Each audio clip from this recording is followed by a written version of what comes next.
श्रीकांत जी, आपका बहुत बहुत स्वागत है। बहुत धन्यवाद मनोज जी। हम लोगों ने जब बहुत छोटे रहा करते थे, 83 फिर भी याद है काफ़ी कसके, कृष्णाचारी श्रीकांत हुआ करते थे और उनके लिए चाहे कपिल देव हो या सुनील गावस्कर हो, कभी उनको ये बता नहीं पाते थे कि कैसे खेलना है। उनका अपना एक स्टांस था और अपने एक स्टांस के साथ वो फ्री हिट खेलते थे। तो एक वो श्रीकांत, एक ये श्रीकांत जो ऊर्जा मंत्री हैं, उनके अंदर भी पावर हुआ करती थी और पावर इनके पास भी है। तो श्रीकांत जी कितनी खुलकर बैटिंग कर पा रहे हैं इस सरकार में? देखिए, मैं उपभोक्ताओं की तरफ से खेल रहा हूं और निश्चित रूप से इतनी बड़ी ताकत जब आपके साथ होती है तो फिर अच्छा ही खेलने का मौका रहता है और लोगों को उम्मीद भी है मुझसे, क्योंकि मैं जिन आप श्रीकांत की बात कर रहे हैं, मैं जब छोटा था तो कमेंट्री सुनता था, तो उनको भी सुनते सुनते मैं आगे बढ़ा हूं। तो निश्चित रूप से एक बड़ी जिम्मेदारी है और मैं गांव से चलकर आया हूं, तो गांव में उपभोक्ताओं को क्या क्या शिकायतें रहती हैं वो पूर्व से ही मेरे संज्ञान में है। तो मैं यहाँ उपभोक्ताओं का मंत्री हूँ और उनकी तरफ से मैं उनके प्रतिनिधि के रूप में मैं यहाँ रहता हूँ, तो मैं खुल के काम कर रहा हूँ। और अच्छी बात यह है कि मुझे मेरे उपभोक्ताओं का, मेरे विभाग के लोगों का पूरा सहयोग मुझे मिल रहा है। तो हम अब आने वाले समय में टेक्नोलॉजी का सहारा लेते हुए अब तक जो उपभोक्ताओं को समस्याएं रहीं वो समस्याएं उपभोक्ताओं को ना रहें, कोई व्यवधान उनको ना हो। 24 घंटे बिजली का हमने लक्ष्य तय किया है। जिला मुख्यालय पे 18 घंटे, गांव में हम लोग लक्ष्य तय किए हैं। 20 घंटे तहसील में हम लोग बिजली दे रहे हैं। गांव में सूर्य अस्त से लेकर सूर्य उदय तक आपको उत्तर प्रदेश में अंधेरा नहीं दिखाई देगा, उजाला ही उजाला दिखाई देगा। तो उत्तर प्रदेश बदल रहा है, उत्तर प्रदेश आगे बढ़ रहा है। सबको बिजली, पर्याप्त बिजली, निर्बाध बिजली, सस्ती बिजली का लक्ष्य सरकार लेकर चल रही है और इसीलिए सघन निगरानी मैं करता हूं और मेरे विभाग के लोग 24 घंटे उपभोक्ताओं की सेवा में काम करते हैं। जहां से शिकायत मिलती है तुरंत 1912 एक मेरा टोल फ्री नंबर है। तो अब किसी उपभोक्ता को मेरे किसी इंजीनियर को फ़ोन करने की आवश्यकता नहीं है। एक टोल फ्री नंबर पर अपनी शिकायत दर्ज कराएं, तुरंत 30 सेकंड में उनको एक शिकायत संख्या मिल जाती है और उस आधार पर हम 7 बजे हमारे जो चेयरमैन हैं यूपीपीसीएल के, वो पूरे यूपीपीसीएल की समीक्षा करते हैं कि आज मीटर से संबंधित कितनी शिकायत आई, बिलिंग को लेकर कितनी शिकायतें आई, आपूर्ति को लेकर कितनी शिकायत आई, ट्रांसफार्मर डैमेज की कितनी शिकायतें आई। तो उसके आधार पर फिर डिस्ट्रिक्ट वाइज जो एससीज हैं उनकी जिम्मेदारी तय होती है और उपभोक्ताओं के लिए तुरंत जो उनके हर्डल्स हैं वो सब क्लियर होते हैं और उपभोक्ता ठीक से अब अपना बिजली का उपयोग करते हैं। जो नहीं जानते हैं उनको एक चीज़ बता दूं कि ग्रिड से जो बिजली आती है और जो सब स्टेशन तक होती हुई हमारे पास तक पहुंचती है, उसको जूस बोलते हैं। वो जूस बियर करने के लिए आप उपभोक्ता आपके साथ है, उपभोक्ता आपका साथ दे रहे हैं, लेकिन उस जूस और डिमांड को बियर करने के लिए आपका इंफ्रास्ट्रक्चर कितना साथ देता है आपका? क्या वो इंफ्रास्ट्रक्चर पूरी तरीके से वो माकूलियत पर है कि जो उस बिजली की डिमांड को पूरा कर सके, उसको झेल सके? निश्चित रूप से जब हम लोग आए थे 2017 में, 19 मार्च को हमारी सरकार ने ओथ ली थी, उसके तुरंत बाद हमने रोस्टर तय किया था। तो लोग मेरा मजाक भी उड़ाते थे कि 24 घंटे की बात तो आपने कर दी है। मुझसे तो नहीं कह पाते थे, लेकिन पीछे से मजाक उड़ाते थे कि भैया आप नए प्रदेश में आए हैं तो कैसे कर पाएंगे। तो मैंने कहा भरोसा रखिए, कौन कहता है कि आसमान में सुराग नहीं होता, थोड़ा पत्थर तो मजबूती से उछालो यारो। तो हमने किया, इंफ्रा को भी डेवलप कर रहे हैं और निश्चित रूप से जो आप सवाल पूछ रहे हैं वो एकदम सही है कि हम ऐसे तारों में 24 घंटे बिजली दे रहे हैं जिन तारों ने कभी 24 घंटे बिजली देखी नहीं। मैं इसीलिए सवाल इसलिए आपसे, इसलिए कई जगह डैमेज होता है, तार टूट जाते हैं, ट्रांसफार्मर फूक जाते हैं, लेकिन तुरंत उनको व्यवस्था बदलने की भी है।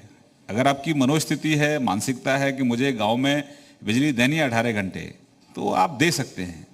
तो हम दे रहे हैं। शहर में 24 घंटे देनी है तो देनी है। एग्रीकल्चर जो फीडर हैं, जो हमने सेपरेट किए हैं, उनको 10 घंटे बिजली दे रहे हैं। अब प्रदेश में किसी किसान को रात को जगने की जरूरत नहीं है। 7 बजे से लेके और शाम को 5 बजे तक निर्बाध बिजली हम उन फीडरों पर देते हैं।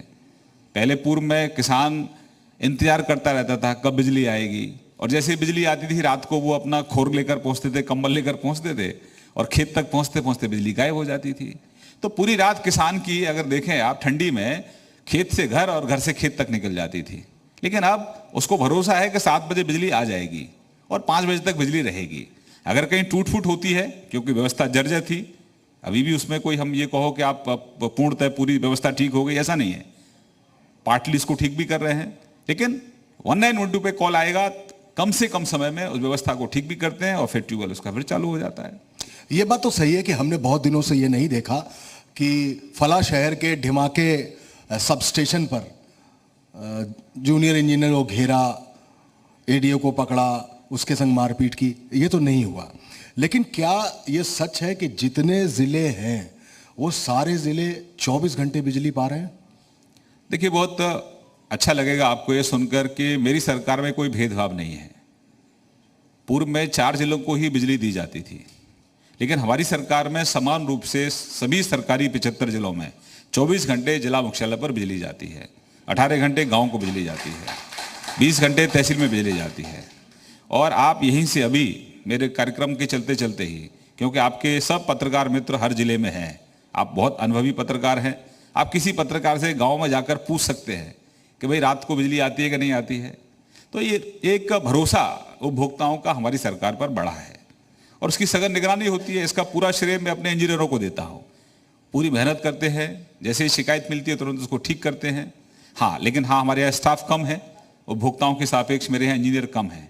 आने वाले समय में हर सब स्टेशन पर एक जूनियर इंजीनियर हो, इसकी व्यवस्था भी हम कर रहे हैं। अभी मेरा एक जूनियर इंजीनियर है, उसके बाद 4-4 सब स्टेशन है, कई जगह तो 6-6 सब स्टेशन है, कई जगह 2 सब स्टेशन है। तो दिक्कतें नहीं, क्योंकि व्यवस्था इस तरह से थी कि लोग रिटायर तो होते गए, लेकिन नई भर्तियां लोगों ने नहीं की। लेकिन उस प्रोसेस को हम पूरा कर रहे हैं। तो फिर ऐसा क्यों है कि लगातार ऊर्जा विभाग जो घाटा झेलता चला आ रहा है, उस घाटे का आंकड़ा बढ़ रहा है? मेरी सरकार में आने पर गांव की अवहेलना होती थी। इंफ्रा खराब है, लोग बिल नहीं देते हैं, ये बहाना लिया जाता था और गांव के लोगों को अंधेरे में रहने के लिए छोड़ दिया जाता था। हमारी सरकार आने पर गांव के लोगों को हमने 54% आपूर्ति में वृद्धि की है और अभियान चला रहा हूं मैं, 15% से नीचे AT&C लॉस लाओ और 24 घंटे बिजली पाओ। उसकी शुरुआत मैंने अपने गांव से की है और गांव में आप देखेंगे तो बहुत बड़ा परिवर्तन है। मेरे पीछे से लोग कमेंट भी करते हैं कि हमारी पड़ोस के मंत्री थे, उनके जिले में 24 घंटे बिजली रहती थी और बिल लेने कोई आता नहीं था। हमारे मंत्री जी हैं, अपने ही फीडर को ही सबसे पहले 15% से नीचे लाने के लिए लगातार प्रयासरत हैं। तो समान रूप से सबको, ऊर्जा मंत्री का गांव है इसलिए उसको 24 घंटे बिजली मिलेगी, ये नहीं है। पूरा प्रदेश मेरा है, इस प्रदेश का हर गांव मेरा है, हर जिला मेरा है। तो समान रूप से सबको बिजली मिले, क्योंकि सबने हमको वोट दिया है, सबके आशीर्वाद से आज हमारी 350 विधायक लेकर हमारी सरकार है। तो सबको समान रूप से बिजली मिले, कोई भेदभाव ना हो। जितना बड़ा नेता उसके यहाँ उतने ज्यादा घंटे बिजली मिलती थी और कुछ दबंग टाइप के लोग थे जो अलग अलग लाइन डलवा लेते थे। बिल्कुल। लेकिन अब ये प्रचलन मेरी सरकार में समाप्त हुआ है। मेरा वीआईपी गरीब आदमी है जिसकी कोई पूछ नहीं होती थी पहले, आज वही मेरा वीआईपी है। उसको 24 घंटे बिजली कैसे दूं, उसके लिए लगातार प्रयासरत है। उसको सस्ती बिजली मिले, गांव में 24 घंटे बिजली रहे। मेरे प्रदेश का कोई नौजवान जो पढ़ाई करके आया है, वो गांव में काम करना चाहता है, स्वरोजगार करना चाहता है, लेकिन बिजली ना होने के कारण उसको पलायन करना पड़ता था। आज मैं आपके मंच के माध्यम से आह्वान करता हूं अपने नौजवानों का कि अपने गांव में आप स्वरोजगार करिए। मैं बिजली आपको 24 घंटे आने वाले समय में देने वाला हूं, 18 घंटे तो मैं भी दे रहा हूं। तो मेरा प्रदेश का नौजवान किसी और राज्य में पलायन करके यहां से ना जाए, मेरे प्रदेश में रहे, लेकिन उसकी जो आवश्यकता है वो हम लोग पूरी करेंगे। फिर वही समस्या कि जब ये सब कुछ है तो जो आपका एग्जिस्टिंग कस्टमर है, सारी लोडिंग उसी के ऊपर क्यों है? हर बार जो टैरिफ बढ़ेगा वो टैरिफ उसी पर लागू होगा। अच्छा, जो बहुत सारे लोग कवर्ड नहीं है उनको कैसे कवर करें? अच्छा सवाल पूछा आपने, इसी के लिए मैं लगातार प्रयासरत हूं। अभी आप जो सवाल पूछ रहे हैं, जो हमारा टर्नअप है, वो ग्रामीण का जो टर्नअप है वो केवल 25% है।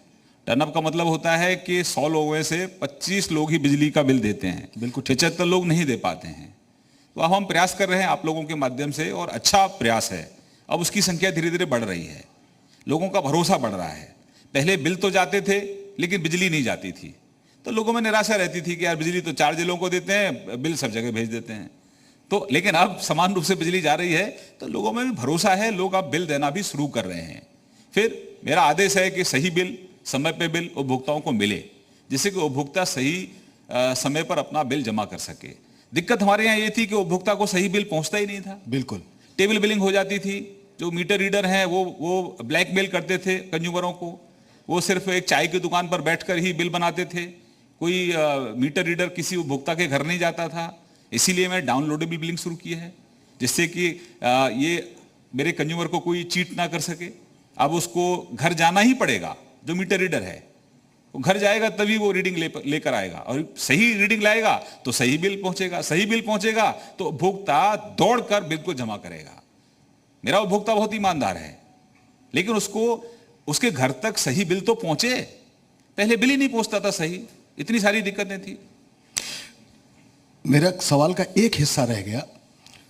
एक तो यह है कि आपके सरकारी भाषा में आच्छादन जिसको बोलते हैं, एक हो गया कवर करना। क्या नए कस्टमर जो पिछले 4 साल में आपने कवर किए हैं उनकी कुछ संख्या बता पाएंगे? क्या है ऐसा कि सब लोग कवर हो गए और सब लोग के पास बिजली का बिल जा रहा है? क्योंकि बीच में इस मुद्दे को भी आपने उठाया था। आप ये सोचिए कि सबसे अच्छी बात यह है कि प्रदेश में जब हमारी सरकार आई थी तब 1,30,00,000 घरों में अंधेरा था। आज मैं आपके मंच पर यह कह रहा हूं कि आज हमने 4 साल में 1,30,00,000 लोगों के घरों में उजाला पहुंचाया, जहां उनके घरों में कनेक्शन नहीं था। एक तो वो जुड़ गए। दूसरा जो आप दूसरा सवाल पूछ रहे हैं, 100% बिलिंग ठीक हो, इसकी चिंता भी मैं कर रहा हूं। हालांकि जो मेरी अपेक्षा थी उस आंकड़े पर अभी हम लोग नहीं पहुंच रहे हैं। जी जी जी, उस आंकड़े से अभी हम पीछे हैं, क्योंकि 18 में एक एग्रीमेंट हुआ था बिलिंग एजेंसियों के साथ में। लेकिन जहां गड़बड़ी भी हुई है उनके खिलाफ भी मैं उनकी जवाबदेही भी तय कर रहा हूं। आने वाले समय में देखेंगे आप 31 मार्च तक बड़ी संख्या में लोगों को सही बिल और समय पर बिल मिलेगा। उसमें थोड़ी कमी रह जाएगी तो अगले महीने उसको पूरा कर लूंगा। इन्हीं सब चीजों के बीच में आपने स्मार्ट मीटर्स भी लगाए, उसमें जंपिंग क्यों है? वो मीटर लगे कैसे? क्या टेस्टिंग? मैं मानता हूं केंद्र के जरिए होती है उसकी टेस्टिंग। लंबी संख्या में, एक बड़ी संख्या में लगातार ये शिकायतें आती हैं कि उसके अंदर का जो चिप है वो गड़बड़ है, वही जंप मारता है और आदमी का बिल 100 रुपए से सीधे 1,000 रुपए हो जाता है।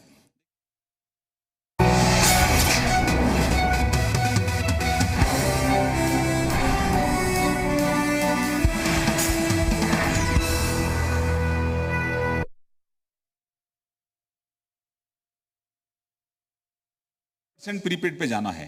प्रीपेड में जो आप बिल नहीं पहुंचने की शिकायत है, नेक्सस रहते थे पहले, कहीं ना कहीं जुगाड़ करके अपने निजी स्वार्थों की पूर्ति होती थी और विभाग को घाटा होता था। उसी का कारण है कि आज ऊर्जा विभाग 90,000 करोड़ के घाटे में है। बिल्कुल, मेरी प्राथमिकता है घाटे को कवर करना और लोगों को सस्ती बिजली देना। प्रीपेड का जो कॉन्सेप्ट है उसमें यह है कि अब वो उपभोक्ता जितना बिजली कंज्यूम करेगा उतना पैसा उसका लगेगा। अगर आप मनोज जी कहीं घर से बाहर जा रहे हैं, 2 दिन घर से बाहर हैं, उन्होंने अपना मीटर ऑफ कर दिया तो 2 दिन वो ऑफ रहेगा। ठीक बात है। जब आप आएंगे तो चालू कर लेंगे, तो जितनी जरूरत आपको होगी उतना बिजली कंज्यूम करेंगे, उतना ही आप अपना मीटर को चार्ज कर लेंगे।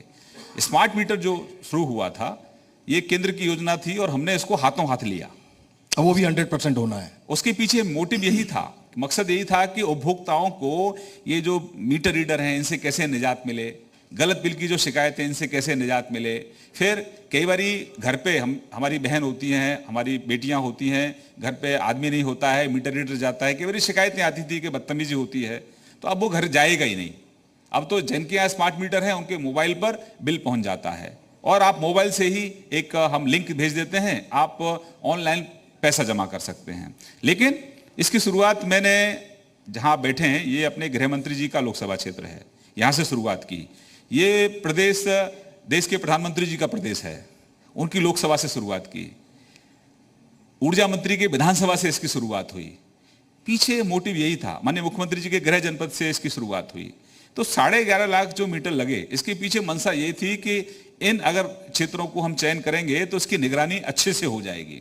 लेकिन उसमें थोड़ा त्रुटियां रहीं, जो एजेंसी है उसने अपना काम ठीक से नहीं किया, तो उसकी निगरानी भी हम लोग कर रहे थे और जो निगरानी ठीक से नहीं कर पाए उनको भी आइडेंटिफाई किया, उनकी जवाबदेही तय की है। इस प्रोसेस में जहां जहां गलतियां रहीं, त्रुटियां रहीं, उनको ठीक भी कर रहे हैं।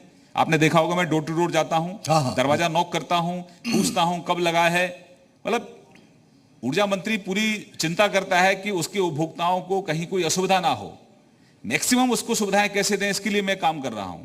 तो आने वाले समय में अब इससे जो त्रुटियां रहीं, इनमें सारी त्रुटियों को दूर करते हुए हम लोग आने वाले समय में प्रीपेड की तरफ जाएंगे, जिससे कि अब तक मैं जिस पर चर्चा कर रहा हूं आपसे, एक सस्ती बिजली के लिए सबसे ज्यादा कारगर अगर कोई उपाय है तो यही है, क्योंकि इसमें सहभागिता बढ़ेगी। आपने कहा कि केवल 25% लोग, 75% जो लोग हैं उनका बाहर बहन करते ले रहे हैं, बिल्कुल सही है।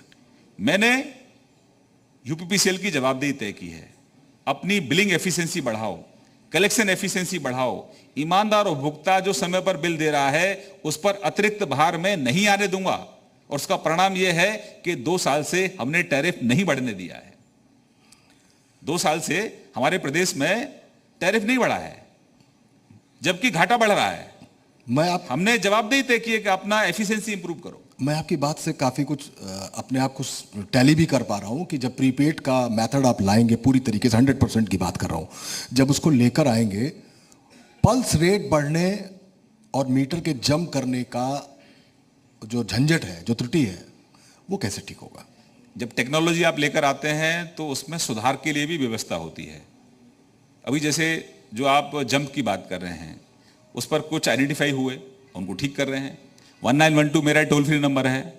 यहाँ ऑडियंस में जितने भी लोग बैठे हैं जिन्होंने स्मार्ट मीटर यूज किया है, तुरंत 1912 पे कॉल करें। 7 से 15 दिन के बीच में आपके यहाँ चेक मीटर लग जाएगा, दूसरा मीटर लग जाएगा। मीटर खराब है तो फिर जब फैक्ट्री से लॉट आ रहा है तो उसमें जो एजेंसी है वो भी चेक करती है। हमने अपनी और एजेंसी लगाई है, वो भी चेक करेंगी। अगर कोई खामी है, अगर 0.003% अगर कहीं कोई खामी है तो उसके लिए पूरी योजना को आप नहीं बंद कर सकते, उन खामियों को आइडेंटिफाई करके दूर कर सकते हैं। तो मेरा काम यह है कि जो खामियां मिली हैं उसमें एक तो जो लापरवाह लोग हैं उनकी जवाबदेही तय हो रही है, दूसरा जो खामियां मिली हैं भविष्य में वो खामियां ना हो उसका भी मैकेनिज्म डेवलप कर रहे हैं। ये जितने धर्म क्षेत्र हैं, धर्म तीर्थ क्षेत्र हैं, जितने भी हैं, क्या इनको लगातार बिजली कायदे से मिल रही है? मथुरा हो, काशी हो, विंध्याचल हो, अयोध्या हो, जो भी सब जगह बिजली कायदे से हो रही है। निश्चित रूप से मेरा तो काम बोलता है। पूर्व सरकार सिर्फ नारा देती थी काम बोल रहा है, हमारा काम बोल रहा है नीचे। आप अयोध्या में फोन करिए, अयोध्या में पता लगेगा बिजली चकाचक आ रही है। इधर बनारस फोन करिए, वहां भी चकाचक, भोले बाबा की नगरी है। हम तो सौभाग्यशाली हैं, हम उत्तर प्रदेश के लोग बहुत सौभाग्यशाली हैं कि हमारे पास भगवान कृष्ण भी हैं, मर्यादा पुरुषोत्तम राम भी हैं, बाबा भोलेनाथ भी हैं, तीर्थों के राजा प्रयागराज भी हैं। तो हमसे बड़ा सौभाग्यशाली इस देश में कोई नहीं है।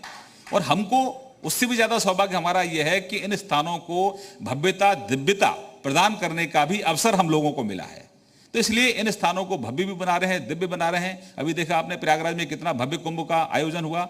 माननीय प्रधानमंत्री जी लगातार उसकी मॉनिटरिंग भी करते रहे, हमारे माननीय मुख्यमंत्री जी लगातार वहां जाते रहे। कितना भव्य आयोजन हुआ, कितने लोग उत्तर प्रदेश में आए, और उससे प्रयागराज के लोगों को कितना, वहां हमारे स्थानीय लोगों को कितना रोजगार मिला। अभी मेरे यहाँ वृंदावन में कुंभ चल रहा है, इतना तीर्थयात्री वहां आ रहा है। अभी पहला जो स्नान हुआ था उसमें केवल वृंदावन मथुरा ही नहीं, पूरे जिले में इतने यात्री आए कि ठहरने की जगह ही नहीं मिली किसी को। इसके पीछे हमारा है, एक तो हमारी आस्था है।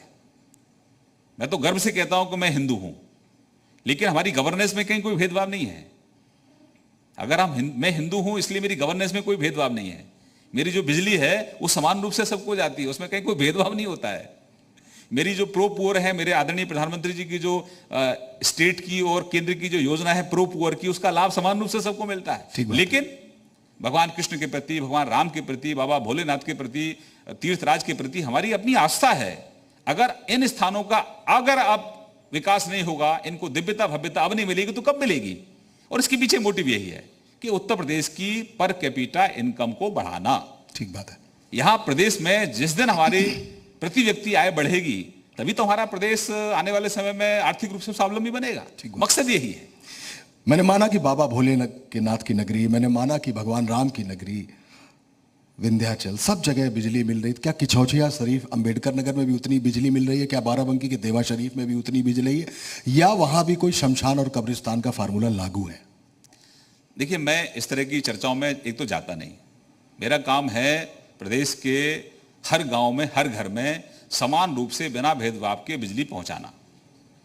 और जब बिजली घरों में जाती है तो वो देखती नहीं है कि ये जिला कौन सा है, ये घर किसका है तो वो बिजली भेदभाव नहीं करती है। भेदभाव तो पूर्व में जो सरकारें थी उन्होंने किया था। हाँ, ठीक बात है। और उसका उनको जनता ने उन लोगों को जवाब भी दिया कि भेदभाव करोगे तो जनता छोड़ेगी नहीं, जनता तिरस्कार करेगी, और उन लोगों का जनता ने तिरस्कार किया। तो प्रदेश के लोगों के साथ आप धोखा करेंगे, विश्वासघात करेंगे, वोट सबकी लेंगे और सुविधाएं जो है गिने चुने लोगों को देंगे, ठीक बात है, तो नुकसान तो होगा। हमारी ही सरकार है और मेरिट पे सबको सुविधा मिलती है। तो आप जिन जिन जिलों का नाम ले रहे हैं, अंबेडकर नगर जिले का नाम ले रहे हैं, वो हमारी पहली सूची में है। मैंने कहा आपसे कि मेरे वो सभी जिले जो अब तक उपेक्षित रहे थे वो वीआईपी हैं। मैंने तो कहा मेरा गरीब उपभोक्ता मेरा वीआईपी है, सबसे पहले मैं उसकी सुनता हूं। मैं फेसबुक पे सुनता हूं, ट्विटर पे सुनता हूं, 1912 पे सुनता हूं। पहली बार ऐसा होता है कि उपभोक्ता के पास कितने विकल्प हैं अपनी बात को सरकार तक पहुंचाने के लिए। मतलब ननकू की शिकायत होगी तो भी सुनी जाएगी, नावेद की शिकायत होगी तो भी सुनी जाएगी। समान रूप से मेरा उपभोक्ता है और मेरी प्राथमिकता में मेरा उपभोक्ता ही मेरा भगवान है, क्योंकि उपभोक्ता के दम पर ही मेरा विभाग चलता है। मेरी हर बैठक में मैं अपने इंजीनियरों को कहता हूं कि देखिए, उपभोक्ता का उत्पीड़न नहीं होना चाहिए। अगर उसका उत्पीड़न होगा, विभाग आगे नहीं चल पाएगा। एक बहुत दिनों से बिजली विभाग में, ऊर्जा विभाग, चाहे पूरे उत्तर प्रदेश में, पैन यूपी आप बात कर लीजिए, एक बात आती थी कि सबसे ज्यादा बिजली चोरी मुस्लिम इलाकों में होती है, क्योंकि वहां पे कटिया सबसे ज्यादा लगाई जाती है और टीम्स जो थी वहां पर अंदर जा नहीं पाती थी, जाने नहीं दिया जाता था। क्या वो सीन पलट चुका है? क्या वहां पे बिजली चोरी, वहां से बिल पहुंचना, वहां से पैसा आना, ये सब शुरू हो चुका है? देखिए, हमने इस कॉन्सेप्ट को समाप्त कर दिया है। हमारा उपभोक्ता है, हम उसको हिंदू मुसलमान में डिवाइड नहीं करते। हमने उन सबसे ज्यादा हाई लॉस फीडरों को आइडेंटिफाई किया जो सबसे ज्यादा हाई लॉस हैं।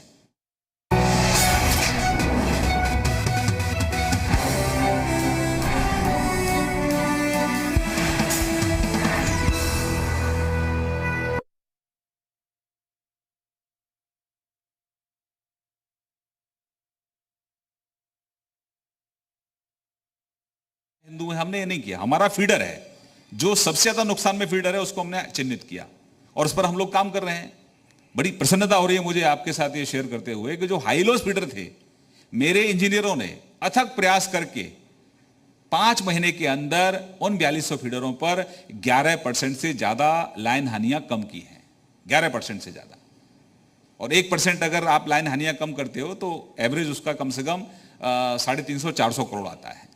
तो ऐसा नहीं है कि काम इस व्यवस्था में ही हम लोग कर रहे हैं, जो व्यवस्था हमको मिली है, लेकिन नेतृत्व की क्या अप्रोच है वो बहुत ज्यादा निर्भर करता है। काम लेने वाला कौन है? ठीक बात है। आप बिना भेदभाव के काम लेंगे तो इंजीनियर खूब धड़ल्ले से काम करते हैं, आगे चलकर काम करते हैं। तो इसलिए मैं पुनः अपने इंजीनियरों को अभिनंदन करता हूं। आज श्रीकांत जी उत्तर प्रदेश के ऊर्जा मंत्री हैं, लेकिन इससे बड़ी बात यह है कि वो एक नेशनल फेस थे, प्रवक्ता हुआ करते थे। हमारे एडिटर दिलीप जी तब उनको कवर किया करते थे, उनसे बात होती थी बहुत सारी। तो चूंकि ऊर्जा पर बहुत सारी बात हो चुकी है, लेकिन आप प्रवक्ता भी हैं तो पार्टी पर भी बात होगी, संगठन पर भी बात होगी और सरकार पर भी बात होगी। तो 2022 की क्या तैयारी है? देखिए, हमारा जो काम है वो जमीन पे है।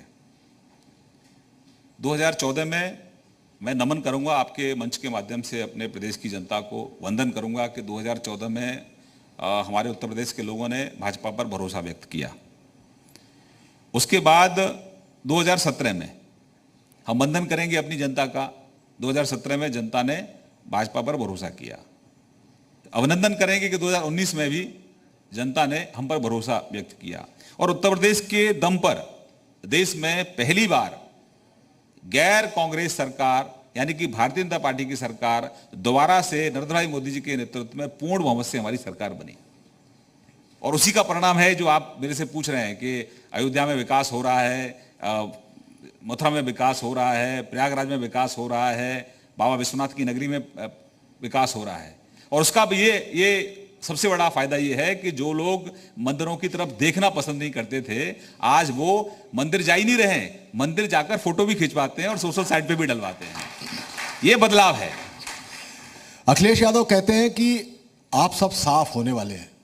22 में बाइसिकल, और बाइसिकल तो आजकल आपने भी अपनाई हुई है, तो उनके दावे को कैसे परखते हैं, कैसे आंकते हैं आप? देखिए, अखिलेश जी विपक्ष में हैं और जब विपक्ष में कोई आदमी होता है तो उसको विपक्ष की भाषा ही बोलनी होती है। तो वो अपना खाना पूर्ति कर रहे हैं, उनको भी मालूम है कि ज़मीन उनकी खिसक गई है। जहाँ तक वो अपनी उपलब्धियों की बात करते हैं तो अपनी उपलब्धियों को लेकर वो 2017 में जनता के बीच में गए थे। अपनी उपलब्धियों को लेकर समाजवादी पार्टी पूर्ण बहुमत की सरकार रहते हुए भी भरोसे में नहीं थी। जिन उपलब्धियों की आज आपके मंच पर वो बात कर रहे हैं, उन उपलब्धियों को लेकर अखिलेश जी भरोसे में नहीं थे। अगर भरोसे में होते तो अकेले जनता के बीच में जाते। कांग्रेस के साथ, कांग्रेस की बैसाखी के साथ वो जनता के बीच में गए और जनता ने उनको खारिज कर दिया। अगर आपने अच्छा काम किया होता तो बैसाखी की क्या जरूरत थी आपको? ये तो अखिलेश जी स्वयं से स्वीकार करते हैं कि उन्होंने इतना अच्छा काम नहीं किया। तो उन्होंने जो किया, अच्छा किया, जो भी कुछ किया, उसका जवाब जनता ने 2017 में आदरणीय अखिलेश जी को दे दिया। अब बारी हमारी है। अब हम जनता के बीच में जाएंगे, वंदन करेंगे, बताएंगे कि पहले 4 जिलों में बिजली आती थी, आज 75 में समान रूप से आती है। पहले भेदभाव होता था, अब कोई भेदभाव नहीं होता है। पहले योजनाओं में जाति के नाम पर भेदभाव होता था, हमारी सरकार में कोई भेदभाव सरकारी योजनाओं में नहीं होता है।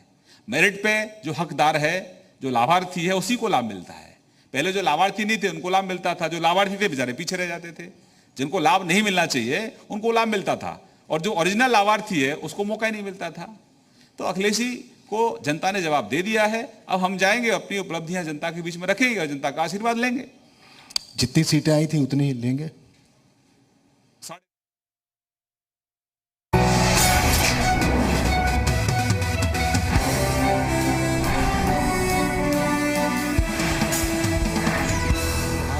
पर कानून लाएंगे और बूचड़ खाने बंद कराएंगे। यही फार्मूला जब विधानसभा चुनाव हुए थे तो लाया गया था। क्या यह फार्मूला यूपी में जिंदा रहेगा या हम सिर्फ विकास की बात करके ही 2022 का चुनाव लड़ेंगे? देखिए, मैंने अपने अभी तक की चर्चा में आपसे केवल हमारी सरकार ने क्या क्या किया है उसी की चर्चा की है। जी, मैंने तो कोई लफ्ज़बाजी नहीं की है, मैंने कोई गलत आंकड़ा आपको नहीं दिया हाँ, है, ठीक बात है। मैंने कोई पॉलिटिकल बयानबाजी नहीं की है। वो चुनाव के वक्त होगी नहीं, लेकिन हमारा काम भी तो बोलेगा। ये जनता जनार्दन जो बैठी है, अब जनता समझदार है, जो करेगा, जो उत्तर प्रदेश का विकास करेगा वही उत्तर प्रदेश पर राज करेगा। ठीक बात है। तो हमारे पास यशस्वी नरेंद्र भाई मोदी जी का नेतृत्व है, केंद्र में हमारी सरकार है, उत्तर प्रदेश में हमारी सरकार है, हमारा बूथ सबसे मजबूत है, हमारी सरकार अच्छे से गांव में काम कर रही है। तो अपने काम के दम पर हम लोग सरकार में आ रहे हैं। हमारी आस्था है, हमारा सांस्कृतिक राष्ट्रवाद से हमारा सरोकार रहा है, तो हम अपनी विचारधारा को नहीं छोड़ सकते।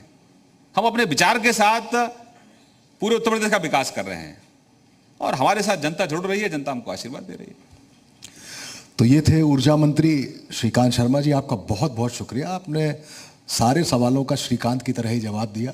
बहुत शुक्रिया। करंट भी था और झटका भी नहीं लगा आपको। Thank you. बहुत धन्यवाद, बहुत धन्यवाद। Thank you. जी, माननीय